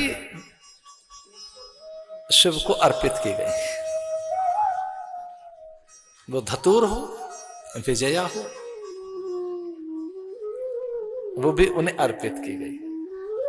वो छोटी चींटी से लेके कीड़ी से कुंजर तक, सामान्य पिपीलिका में ब्राह्मणत्व की भावना की गई।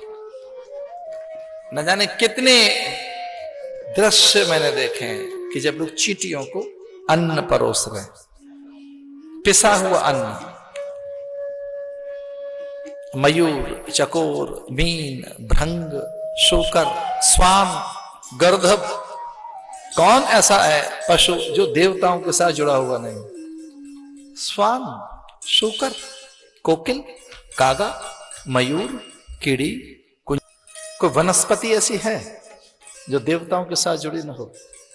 कोई अन्न कण, धान्य कण, कोई वस्तु, कोई भी तिथि ऐसी है जिस दिन कुछ ना हो? प्रतिपदा, एकम, पड़ावा, गुड़ी पड़ावा, द्वितीया, यम द्वितीया, भैया दूज, तृतीया, कज्जली तृतीया, चतुर्थी, कर्क चतुर्थी, करवा चौथ, पंचमी, ऋषि पंचमी, ज्ञान पंचमी, वसंत पंचमी, आर्य पंचमी, देव पंचमी, षष्ठी, सूर्य षष्ठी, सप्तमी, मित्र सप्तमी, भानु सप्तमी, सूर्य सप्तमी, अष्टमी, जन्माष्टमी, दुर्गाष्टमी, कालाष्टमी, भीमाष्टमी, भैरवाष्टमी, नवमी, रामनवमी, दशमी, दशहरा, एकादशी। वाह क्या बात है! पर एकादशी और गुजरात दोनों चीजें होनी चाहिए। मालवा हो, निमाड़ हो, एकादशी वाह, उस दिन बादशाह आता है। द्वादशी, वामन द्वादशी, त्रयोदशी, धन त्रयोदशी, प्रदोष, चौदस, रूप चौदस, नरक चतुर्थी, और अमावस्या पूनम, वो आप जानते ही हैं। ये अमावस्या, दीपावली, पूर्णिमा तो कितनी पूर्णिमाएं वंदित हैं। गुरु पूर्णिमा, व्यास पूर्णिमा, शरद पूर्णिमा, फाल्गुनी पूर्णिमा जो होली ले आए, शरद पूर्णिमा जो सोम ले आए, कार्तिकी पूर्णिमा जो जास ले आए, गुरु पूर्णिमा जो ज्ञान ले आए, बुद्ध पूर्णिमा जो बोध ले आए। एक दिन, कोई तिथि, वार, नक्षत्र, कोई पल ऐसा है जब हम देवताओं के साथ न जुड़े हों? कोई वनस्पति ऐसी है, कोई वाद्य ऐसा है, कोई वाद्य जिसमें ईश्वर का समावेश न हो? हर जगह उसका समावेश है, हर अक्षर में, अंक में, अन्न में, प्राण में, वायु में, प्रकाश में, धरती में, हर जगह उसकी अनुभूति की जा सकती है, उसे हर पल अनुभूत किया जा सकता है। संगीत में इस जैसा संगीत कहीं होगा? भारत जैसा, इस जैसा संगीत, भारत जैसा संगीत कहीं बिहू है, मणिपुरी, ओडिसी, भरतनाट्यम, कुचिपुड़ी, गरबा, डांडिया, भंगड़ा, नृत्य में कुछ हानि है? गीत में, संगीत में कोई उत्सव ऐसा है जब पूरी पकवान, व्यंजन, मिष्ठान न हो? जैसे तैसे भी गणेश विदा हुए थे, श्राद्ध आ गए, अब नवरात्र है, विदाई के बाद दीपावली है, हर दिन उत्सव है। तो कोई पूछना चाहे भारत क्या है, तो उत्सव धरती, भारत धरती है, उत्सव की धरती, पर्व और परंपराओं की धरती, मेले, अनुष्ठान, आयोजनों की धरती, कुंभ जैसी विराटता की धरती। कोई पूछे कि भगवान देखने हमने सहस्र शीर्षा पुरुखा, हजार हाथ, हजार मुंड, हजार हजार हजार अंतहीन मानव श्रृंखला देखनी है, आओ कुंभ में सहस्र शीर्षा पुरुखा, नमोस्तुनंताय। अनंत मुंड, ये धरा उत्सव धरा, ज्ञान धरा, प्रेम धरा, दान धरा है भाई, ये धरा। इसलिए तो यहां आने के लिए व्याकुल रहता है ईश्वर का मन, और कहता है संभवामि युगे युगे, मैं हर युग में आने के लिए तैयार हूं, हर युग में मेरा आगमन रहता है। संगीत, गायन, वादन, नर्तन, कौन सा देवता ऐसा है जो नाद के साथ न जुड़ा हो? कौन सा देवता ऐसा है जो अनहद के साथ न जुड़ा हो? जिसने धरती को मां कहा, मृद भक्षण की जो लीला है भगवान की, उसमें धरा का आदर है, धरा का मान है, धरती का आदर है। विष्णु जितना अधिक धरती का आदर कर सकता है और कोई देव नहीं कर सकता। जिसने अधिक से अधिक धरती का आदर किया हो, जिसने धरती को भारी स्वीकार किया हो, धरती को उतना मान दिया हो जितना मान उन्होंने लक्ष्मी को दिया। धरती से जुड़े रहना, मूल से जुड़े रहना, तृणमूल से, ग्रास रूट के साथ जुड़े रहना।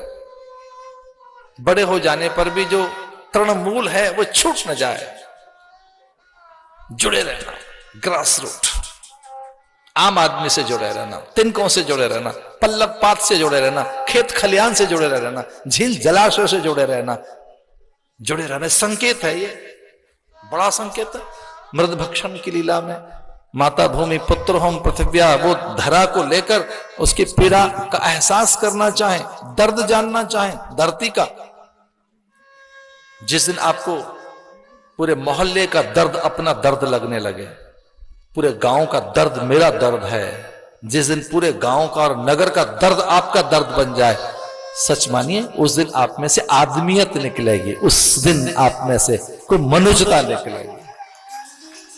जिस दिन आपको गांव का, पूरे गांव का दर्द आपका दर्द बन जाए, पूरे गांव का दर्द, नदियों का दर्द आपका दर्द बन। नदियां, नीर घट रहा है उनका, जो सदा नीरा थी, अब उन्हें नीर नहीं दिखता, उनका प्रवाह नहीं दिखता, उनमें वो नाद नहीं दिखता, गति नहीं दिखती, बंध्या हो गई, मृतप्राय हो गई, मर गई। यहां न जाने कितनी मध्य प्रदेश की नदियां मर गई, इतनी संवेदना यहां खो गई, हत्याएं कर दी गई कुछ नदियों की, तो यहां बलात् हत्याएं कर दी। कुछ लोग यहां ऐसे भी निकले, क्षिप्रा पर उन्होंने विद्यालय बना दिए, स्कूल बन गए, सड़कें बन गई, कॉलोनियां कट गई, कितनी किलोमीटर जो क्षिप्रा थी उस पर नगर बस गई। भूख कितनी, खेत खलियानों की, उत्पादन की, भवन वाहन की, क्षिप्रा की ऐसे हत्या कर दी गई। मृतप्राय है वो। कितने किलोमीटर क्षिप्रा खत्म हो गई जो रिचार्ज हो सकते थे। हमने तो लगभग 250-300 जल वैज्ञानिक बुलाए थे सिंहस्थ के अवसर पर। जल संसद बैठाई थी क्षिप्रा को चैतन्य करने के लिए। खेत खो गए, खलियान जा रहे हैं, वन उपवन, बावड़ियां, निर्झर, झरने, प्रपात, हिमालय की हरितिमा सब खो रही है। ज्यादा पाने की जो भूख है उसने उत्खनन किया, भारी अतिक्रमण किया, खनन किया। उसके कारण नदियों के प्रवाह रोके गए। विकास की दौड़ इस तर्ज पर चली कि पवित्रता गई, चुप्पी गई, हिमालय का सूनापन, विस्फोट हो रहे हैं वहां, हरितिमा खो गई। 800 किलोमीटर हिमालय में सुरंग बनाई जा रही हैं, वहां की चुप्पी, मौन तोड़ा जा रहा है, जड़ी बूटियां और वहां की स्वाभाविकता खो रही है। बिजली चाहिए, इस तर्ज पर विकास चाहिए, न कोई और विकल्प है। तो खेत खलियान, जल जलाशय, नदियां, प्रपात, झरने, पेड़ का दर्द ही नहीं पता हमको। हम इतने बेदर्दी हैं, हमें तो दातुन चाहिए, तो बस लपक कर, झपक कर, चढ़ कर, छीना झपटी, एक टहनी तोड़ ली। आधा इंच बमुश्किल दातुन चाहिए आपको, इतनी सी 1 इंच, आधा इंच, तो पूरा एक टहनी तोड़कर फिर उसमें से एक इतनी बड़ी दातुन ऐसे फेंक दे। कुछ पत्ते चाहिए, पेड़ चाहिए। एक पेड़ का दर्द नहीं जानते, तुलसी का दर्द नहीं जानते, बिल्व पत्र का दर्द नहीं जानते, खेत खलियान का दर्द नहीं जानते, एक जलाशय का दर्द नहीं जानते। वो तो भला हो हमारे स्वामी जी का, मंडलेश्वर जी का, वो मुझे ले गए वहां, मैं चकित रह गया। तो महात्मा का आग्रह था, मैं उसकी कुटिया में गया, मैं ठगा सा रह गया, चकित सा रह गया। भीम कुंड देकर, नदिया का नाद देकर, मचलता उसका स्वरूप देकर, एक इठलाती नदियां, झूमती गाती नदियां, नर्तन करती नदियां, श्रृंगारित नदियां, समाधित और ऐसे पसरी हुई नदियां। मुझे लगा कि मेरी बाट जो रही थी नदियां, मुझे नदियां अच्छी लगती है क्योंकि उसमें बहते रहने की एक प्रकृति है और उस संत को सिखाई गई, रमता जोगी बहता पानी। इसलिए प्रवाह संतों को अच्छा लगता है। रमता जोगी, कुंड गए, जलाशय गए, बावड़ियां गई, खेत खलियान गए, धरती की उर्वरा गई, अंतरिक्ष में कोलाहल है, ग्लेशियर पिघल रहे हैं। लो एक नई चीज आई निकलकर, ग्लोबल वार्मिंग। ग्लोबल वार्मिंग कोई 70 के दशक में एक शब्द आयातित हुआ था, एक शब्द इंपोर्ट किया गया था। भारत में एक नया शब्द आया था 70 के दशक में, मूड खराब हो गया। पहले लोग कहते थे मूड खराब हो गया हमारा, बड़े लोगों का खराब होता था मूड, आम आदमी का नहीं खराब होता था। फिर उसको भी लगा कि मैं भी कह के देखूं मेरा भी मूड खराब हो गया है। जो आम व्यक्ति था, सरल, भोला भाला, निश्चल, सीधा, गांव का खेत खलियान में रहने वाला आदमी, वो जानता ही नहीं था, मूड खराब हो गया। फिर एक नया फैशन चल कर आया, बहुत बिजी हो गए, बहुत बिजी हुए, अब हर आदमी बहुत बिजी है। फिर थोड़ा सा और फैशन आया, बड़ी टेंशन है, बहुत टेंशन है, बहुत स्ट्रेस है, बड़ा डिप्रेशन है, बहुत डिप्रेशन, बहुत टेंशन है। अच्छा लगता है, हम भी बड़े हो रहे हैं, हमको टेंशन होती है, डिप्रेशन होती है, स्ट्रेस होता है, बहुत स्ट्रेस है। कहां से आया स्ट्रेस, डिप्रेशन कहां से आ रही है? कहां से व्यग्रता आ रही है, व्याकुलता आ रही है? कहां से उर्वरा बंद हो रही है? कौन है जो ओजोन की परत को शिथिल करने के दोषी हैं? कौन है जो हिमालय की हरितिमा खो रहे हैं? कौन है जिन्होंने प्रपात और निर्झर के नाद को छीना है? कौन है जिसने नदियों की अविरलता और निर्मलता, अबाधता, अविकलता, अविच्छिन्नता छीनी है? कौन है वो? समुचित धरती को खदान, इतनी भूख हम में, इतना छीनना चाहेंगे धरती से, इतना खोखला करेंगे उसे, ग्लेशियर पे गल जाएंगे, मौसम का मिजाज बिगड़ेगा। कौन है वो? वो कोई और नहीं, वो हमारा मन है। वो कोई और नहीं, जो अधिक चाहता है, अधिक पाने की भूख ने, अधिक उत्पादन की भूख ने, अति लोभ ने हिमालय की हरितिमा छीन ली, नदियों का प्रवाह, जलाशयों के आसपास की सुंदरता, शोभा छीन लिए। भारी खनन, उत्खनन, इतना उत्खनन हो रहा है, भारी उत्खनन, अतिक्रमण, इतना उपद्रव, इतना शोर यहां पर, इतना ई कचरा यहां पर, इतना भयानक प्रदूषण यहां पर।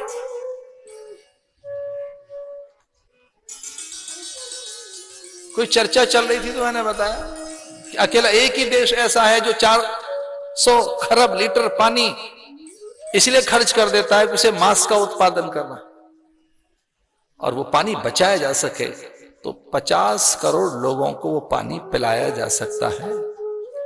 एक देश ही ऐसा है जो मांसाहार के लिए 400 खरब लीटर पानी एक साल में खर्च करता है। उस मांसाहार के लिए वो इतना अन्न खिला देता है उन गौओं को जिससे कि 15 साल के लिए अनाज बचाया जा सके। उससे फिर इतनी कार्बन का उत्सर्जन होता है, इतनी कार्बन का उत्सर्जन होता है कि पूरी धरती पर प्रलय आ सके। ये भूख इतनी क्यों है विकास की? आप जानते हैं मृदभक्षण लीला क्या है? क्या है माटी खाना? बहुत बड़ा भेद है उसके पीछे।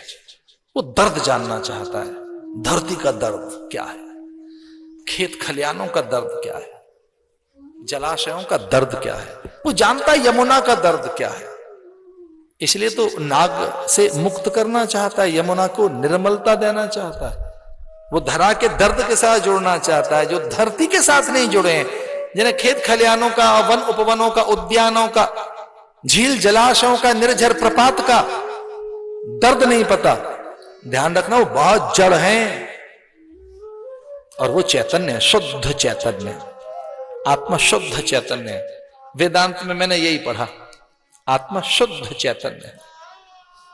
तो जो शुद्ध चैतन्य है, माता भूमि पुत्रोहम पृथिव्या, वेद कहते हैं ये धरा मां है, माता भूमि। भारत की भोर में जो पहला आचार है, पहली क्रिया है, साधना का जो पहला सोपान है, वो दंत धावन, स्नान मार्जन, तर्पण, संध्या वंदन अथवा प्राणायाम और समाधि योग युक्तियां नहीं है। कोई भारत का पहला आचार समझना चाहे क्या है तो वो न योग युक्तियां हैं, न प्रणाम पूजन है, और न फिर वह योग अभ्यास है, दंत धावन है, स्नान, अर्घ और अनेक आध्यात्मिक अभ्यास। बहुत बात क्या है। जो भारत की पहली क्रिया है, आंख खुलते ही वह हाथों को प्रणाम करना है। कराग्रे वस्ते लक्ष्मी, कर मध्य सरस्वती। इन हाथों की वंदना, इन हाथों को चूमना भारत का अभ्यास है। भारत इस बात के लिए अभ्यासी है कि यह हाथ वंदनीय है। कराग्रे वस्ते लक्ष्मी, वो लक्ष्मी को अपने हाथों में देखना चाहता है। श्रम में, साधना में, उद्योग में, अप्रमत्तता में वो प्रार्थना करता है कि मुझ में अप्रमत्तता है। कराग्रे वस्ते लक्ष्मी, जो हाथों के अग्रभाग में लक्ष्मी की आराधना करता हो, हाथ चूमता हो, धरा पर पैर जाएं उससे पूर्व में धरा को इन से स्पर्श कर हाथों से माथा लगाता हो। धरा के वंदन, धरा के प्रणाम की प्रवृत्ति, धरती पर पैर न रखा जाए और मैं पैर रख रहा हूं, हे मां क्षमस्व में, क्षमस्व। समुद्र वसने देवी, पर्वत स्तन्न मंडले विष्णु पत्नी। तो जो विष्णु भारिया है उसके ऊपर पैर न पड़े, पैर न लगे, इतना मांग, बस इतना सा। ये क्रियाओं में रहेगा, ये केवल एक अच्छी सी आदत भर रहेगी, ये केवल एक आदत रहेगी, अभ्यास रहेगा, यांत्रिक अभ्यास। ये केवल एक नियमों का निर्वहन और परंपरा की पूर्ति रहेगी मात्र, बस कि केवल हम यूं शीश झुका लें। धरा का स्पर्श कर लें, वो दर्द कृष्ण को आता है। इसलिए मृद भक्षण, जलाशय का दर्द, खेत खलियान का दर्द, हिमालय की हरितिमा कैसे रक्षित अभिरक्षित हो, किस तरह से धरती की उर्वरा, आकाश का ओज स्थिर रहे, किस तरह से नदियों का प्रवाह, नाद, उपवन उद्यान या हिमालय के कलरव, वहां की उपत्यकाओं में, कंदराओं में, दोवरों में किस तरह से ऋषियों का नाद सुरक्षित रहे, ये दर्द कृष्ण का है। इसलिए उन्होंने अपने मुंह में माटी रखी, पुकार रही थी धरती कि तू जब से धरा पर आया है, भो भारा अवतारा है। धरा पर अवतरण इसीलिए तो हुआ था कि भार अधिक हो गया है धरती पर। अब तो धरती का दर्द जानने आए थे। यहां पूरी पकवान, व्यंजन, मिष्ठान, मोदक, रसाल और गोरस, माखन, मिश्री, लड़ुआ, हलवा, गोपांगनाओं के बीच में नृत्य, रास, संगीत। अब तो मेरा दर्द जानने आए थे। इसे भगवान ने माटी ली और अभी कुछ उसके साथ एकाकार होना चाहते थे कि सहसा मां आ गई और मुंह में माटी रख ली भगवान ने। मां निकट आई, मां ने देखा बालक में भीत भाव है, भयभीत है, कुछ गोपन के संकेत दिख रहे हैं, कुछ छुपा रहा है मेरा लाला। मां समझ गई, पहली बार कुछ गोपन दिख रहा है, लुकाव छुपाव दिख रहा है, कुछ दुराव दिख रहा है। कृष्ण की मुट्ठियां भिंची हुई हैं, मुंह में कुछ है, देखे क्या है। किंचित प्रयास किया और मुट्ठी की जकड़ खुल गई। महीन रेत, पतला रेत दिखा मां को हाथों में, झाड़ दिया मां ने।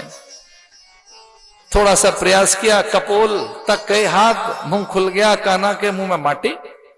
मां चकित से हो गई, मां को लगा ये ठीक नहीं किया। न जाने कहां से मां को उत्तेजना आई, मां ने कान पकड़ लिया। और जब मां ने कान पकड़ लिया तो भागवत में ऐसा आता है, वो दृश्य जो ऋषि मुनि देख रहे थे, वो पुरुष जो परकाया प्रवेश कर सकते थे, ब्रह्म ज्ञानी, सनकादिक, नारद आदि अथवा शिव आदि, तो भगवान को अपना ऐश्वर्य शिथिल दिखा और भगवान ने फिर अपना ऐश्वर्य दिखाया। भगवान ने कहा ना मां, मैंने माटी नहीं खाई। जब कान पकड़कर मां ताड़न करने लगी, तीन चीजें हैं बच्चे के साथ, लालन, पालन, ताड़न। जब मां ताड़न करने लगी, ये बताने लगी कि ये ठीक नहीं किया है तूने, ये ठीक नहीं किया है, तेरे मुंह में माटी, तेरे हाथ में माटी, तू मट्टी के साथ में था, ये तूने ठीक नहीं किया है। तब भगवान उसे बताने लगे कि ये माटी नहीं है मां, मैंने माटी नहीं खाई, ये माटी नहीं है, तुझे माटी दिख रही होगी, ये मिट्टी नहीं है। ना हम भक्षिता, मैंने माटी नहीं खाई। नाहं भक्षितवानम्बो सर्वे मिथ्याभिशंसिनः यदि सत्गिरिस्तर्हि समक्षं पश्य मे मुखम। समक्षम पश्य मे मुखम। अगर तू सच जानना चाहती है कि ये मैंने क्या किया है, तो तू मेरे मुंह में झांक कर देख ले मां, मैंने माटी नहीं खाई है। भगवान अपना ऐश्वर्य दिखाने लगे, अपनी अनंतता, विराटता, अपने अनंत ऐश्वर्य का बोध कराने लगे। वो अपनी सत्यता और अपने अस्तित्व को बताने लगे मां को कि वो कौन है। ये बात मां ही कई बार जान सकती है। बहुत दूर थे दशरथ, जान नहीं सके दशरथ। जन्म से पहले ही कौशल्या जान गई। उन्हीं के कहने पे तो रोदन किया, सुने बचन सुजाना रोदन ठाना। मां अधिक जानती थी। 9 मास तक जिसने पेट में रखा है। पुरुष तो अपने अंश स्त्री के गर्भ में स्थापित करके पृथक हो जाता है। कुछ पल में वो अंश स्थापित हो जाते हैं और 9 मास तक उन अंशों को विस्तार, आकार देने में जो जुटती है वो मां की कोख है। केवल आहार, केवल कुछ विचार, पूरी प्रकृति वहां उसकी बनती है। इसे मां कुछ अधिक निकट होती है संतान के। इसलिए उसे प्रथम पूज्य कहा, मातृदेवो भव। इसलिए मातृभाषा कहा गया, इसे धरती को माता कहा गया। तो भगवान ने कहा, मां तू समझ नहीं पा रही है कि मेरे मुंह में क्या है। ये समूची धरा का दर्द है, मैं धरा को जानना चाहता हूं, पृथ्वी के सत्य को पहचानना चाहता हूं। यहाँ कितने उपद्रव, अत्याचार, अनाचार है, यहाँ का दमन, अनीति, अत्याचार, शोषण, यहाँ के उपद्रव, यहाँ जो मूढ़ जन है जो आपाधापी कर रहे हैं, बड़ा संग्रह, संचयन है, भंडारण है, उत्खनन है, यहाँ जो आपाधापी है उसे समझना चाहता हूं। ये माटी नहीं है। समक्षम पश्चिमे मुखम, तू सच जानना चाहती है। सर्वै मिथ्याभिशंसना, और जो तुझे दिख रहा है ये झूठ है कि माटी है और मैं कान्हा हूं, तू यशोदा है, ये सब झूठ है। मैया को बहुत अच्छा लगा, मां ने कहा मैं झूठी हूं, ये झूठ है।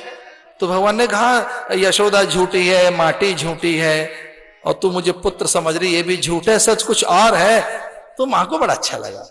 मां ने कहा मेरा बेटा पंडित हो गया, दार्शनिक बन गया, मेरा बेटा कितना दार्शनिक हो गया। मैं झूठी हूं, हाँ मां सब चीजें झूठी हैं, सर्वे मिथ्याभिशंसना, सब झूठ है। तू यशोदा है, ये झूठ है, माटी झूठ है, और नंद बाबा हाँ वो भी झूठे हैं, और ग्वाल बाले ने सब झूठे हैं। तो मां ने पूछा सच्चा कौन है? तो भगवान ने कहा सच्चा तो केवल मैं ही साचा हूं, बाकी सब झूठा है। शिव ने यही बात तो कही उमा को, जब उनके पीछे लग गई होंगी वो कि आप अत्यंत बूढ़े हैं, वृद्ध हैं, अनुभवी हैं, काल साक्षी, कर्म साक्षी, युग साक्षी, देव साक्षी, आप महादेव हैं, आदि देव हैं, प्रथम देव हैं, प्रथम पूज्य, ईश्वर के भी आप साक्षी हैं, तो कोई अनुभव बताइए ना अपना। तो वो कहते हैं उमा कहूं मैं अनुभव अपना, सत हरि भजन जगत सब सपना। यही महात्माओं को सिखाया जाता है। बड़ी सुंदर बात सिखाई जाती है महात्माओं को, बड़ी सुंदर सी बात। ब्रह्म सत्यम जगन मिथ्या, इसमें उलझ मत जाना, ये मिथ्या है। यहां बस लोकाचार करना, परमार्थ करना, लोक कल्याण करते रहना, यजन भजन अर्चन पूजन स्तवन करते रहना एक और बात, दूसरे के हित में तत्पर रहना, पर ये मिथ्या है, जगन मिथ्या। ब्रह्म सत्यम, बस वही एक सत्य है, बाकी सब मिथ्या है। और फिर उसको और रिफाइंड कर दिया ऋषियों ने, वेद ने, कि कहीं उपरति ना हो जाए, उपेक्षा ना हो जाए, दूरियां ना हो जाए, साधु जग से पलायन ना कर जाए, कहीं उन्हें ऐसा लगे सब बेकार है तो क्या करना है। फिर जब सभी मिथ्या है, सब झूठ है और सारा ये सब प्रपंच है, तो फिर क्यों सत्कर्म करें। तो फिर ऋषियों ने समझाया सर्वम खलविदम ब्रह्म, सब ब्रह्म है, ये जो कुछ दिखाई देता है सिया राम में सब जग जाने, सर्वम खलविदम ब्रह्म, ये जो कुछ दिख रहा है सब वही है। ईशावास्यमिदं सर्वम, टोटलिटी में जो कुछ है, ये समग्रता में जो कुछ है, टोटलिटी में जो कुछ है, पूरी समग्रता में धरती, अंबर, अग्नि, जल, वायु, निहारिकाएं, ग्रह, नक्षत्र, पशु पंछी, परिंदे, अन्न, धन, धान्य, सांसों का सिलसिला, रक्त वो जो धमनियों में बह रहा है और जो श्वास ले रहे हैं, इन सब में वही है। ईशावास्यमिदं सर्वम यत् किंचित जगत्याम जगत, यत् किंचित जो कुछ भी दिखाई दे रहा है उस सब में वही है, वही है। बस इतना सा ही तो फर्क है। कुछ जो अन्य दर्शन है वो कहते हैं भगवान एक है, गॉड इज वन, वो कहते हैं ईश्वर एक है, और हम भारत के लोग कहते हैं ये सब ईश्वर है। हम बस इतना कहते हैं ये सब ईश्वर है, दैट इज ओनली गॉड। वो कहते हैं गॉड इज वन, और हम कहते हैं दैट इज ओनली गॉड। जो भारत का दर्शन है वो ये कहता है ये सब भगवान है, सब। एक मुझसे बच्चा उलझने लगा, बहुत छोटा बालक था, काफी पुरानी बात है। उसने कहा महाराज भगवान क्या है? तो मैंने कहा भगवान में 5 चीजें, भा माने भूमि, गा माने गगन, वा माने वायु, आ माने अग्नि, ना माने नीर, ये 5 चीजें भगवान हैं। भगवान में 5 चीजें आती ना, भा भूमि, ग गगन, व वायु, फिर एक आता अग्नि, अंत में ना नीर। इसे मेरा भगवान इन 5 चीजों में भी है। मैं इनकी उपेक्षा नहीं करता, भूमि की, गगन की, वायु की, अग्नि की। इसलिए हमने कहा अग्नय स्वाहा इदम अग्नय दन्नमम। हमने जल को देवता कहा, वायु को देवता कहा, आकाश को देवता कहा, अरे हमने अतिथि अभ्यागत आगंतुक को देवता कहा। इसलिए ये जो एक बात है इसको समझने का है कि मिथ्या है, बेकार है, छोड़ दो, भाग जाओ, पलायन। वो जड़ वैराग्य जिसमें यह कहा जाता है देख लिया दुनिया का सारा नजारा, ना हम किसी के ना कोई हमारा। ये गीत, ऐसे गीत कम पसंद है मुझे, क्योंकि आज किसी गीतकार की चर्चा इस धरती पर हो रही है। क्या गीत गाए उस व्यक्ति ने। कुछ गीत तलखी में लिखे गए कि जीवन अगर जहर तो पीना ही पड़ेगा, तो जहर है जीवन। अमृतस्य पुत्रा, कभी कोई बात तलखे में लिखी गई तो ऐसा कहा गया जीवन जहर है। लेकिन शायद हमने तो कुछ और गीत सुने हैं। सर्वम खलविदम ब्रह्म, ये सब ब्रह्म है। असतो मां सदगमय, तमसो मां ज्योतिर्गमय, मृत्युर्मा अमृतम गमय। वेद के ये गीत हैं।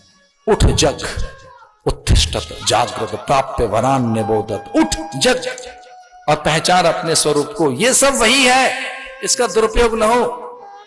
इसलिए भगवान ने कहा देख मेरे मुंह में झांक कर, मैं कौन हूं। मैंने माटी नहीं खाई मां, देख मुझे मैं कौन हूं। और जब माटी के बहाने से मुंह में झांक कर देखा मां ने, कभी तो मैंने मोटा सा डेला निकाला इसके मुंह से, और कहीं रह गई होगी कोई एक मृद कण और मट्टी का कोई कण तो निकाल दूंगी। तब वो अनंत अच्युत अखंड फिर ईश्वर के दर्शन हुए। और फिर सब में वो रमा हुआ सा दिखाई दिया कि वो सत जगह है। इसलिए हर चीज का आदर करना सीखें हम। ये बात मृद भक्षण लीला से सिद्ध होती है। एक दिन शेष रहता है कथा में, कल का दिन समाहार का, पूर्णता का, विसर्जन का दिन। कल का दिन परीक्षित मोक्ष का दिन, और कल का दिन कथा की संपन्नता का दिन। रह गया हूं मैं छोटे छोटे नगरों में, बहुत कुछ ऐसी बहुत प्रयास करने के बाद भी खेत खलियान और गांव देखने को नहीं मिल रहे हैं।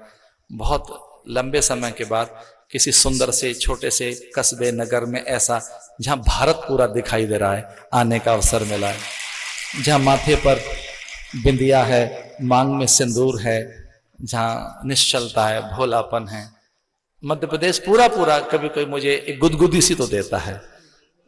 और आज तो मुझे और भी बहुत अच्छा लग रहा है जब यहाँ शासक, प्रशासक और उपासक तीनों बैठे हैं यहाँ पर।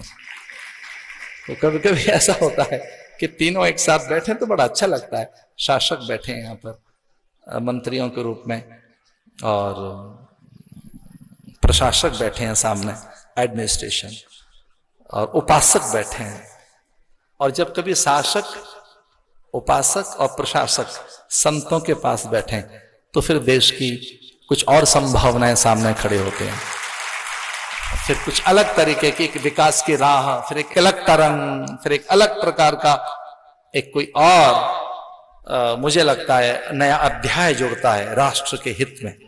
कि जब कोई संतों के पास ऐसे मंडलेश्वर, जब देश के मान्य मंडलेश्वर यहाँ बैठे हैं और उनके पास यहाँ का शासक, मध्य प्रदेश के शासक बैठे हैं, यहाँ प्रशासक बैठा है, यहाँ के उपासक बैठे हैं, तो इस तरह से ये प्रदेश बड़ा अच्छा लग रहा है। 56 भोग भगवान के सामने हैं, और वो 56 भोग का अर्थ ये कि जो कुछ है सब हम उन्हें अर्पण करें। 56 भोग का अर्थ यह है कि हमारी हर चीज तुझे समर्पित है। हमारा हानि, लाभ, जय, पराजय जो कुछ है। तो गोपांगनाओं ने मिलकर ये 56 भोग लगाए। वो एक पंक्ति के साथ 56 भोग लगाएंगे। एक ब्रज का पद है बड़ा सुंदर सा, और वो गुनगुनाते हुए, आज मेरे अंगना में आओ नंदलाल, चले आओ गोपाल, दर्शन की प्यासे गुजरी आशा। आज मेरे अंगना में आओ नंदलाल, चले आओ गोपाल, दर्शन की प्यासी गुजरी आशा। अंगना में आओ मेरे माखन को खाओ, अंगना में आओ मेरे माखन को खाओ, ओ अंगना में आओ मेरे माखन को खाओ, अंगना में आओ मेरे माखन को खाओ। मेरे छोटे साचे बतिया सुनाओ नंदलाल, चले आओ गोपाल, दर्शन की प्यासे गुजरिया शाम। आज मेरी अंगना में आओ नंदलाल, चले आओ गोपाल, दर्शन की प्यासी गुजरिया शाम। भगवान को 56 कल ध्यान दीजिए, कल फिर से दीक्षा का आयोजन रखा गया है 10:30 बजे, ठीक 10:30 बजे यहाँ पर हमारे आचार्य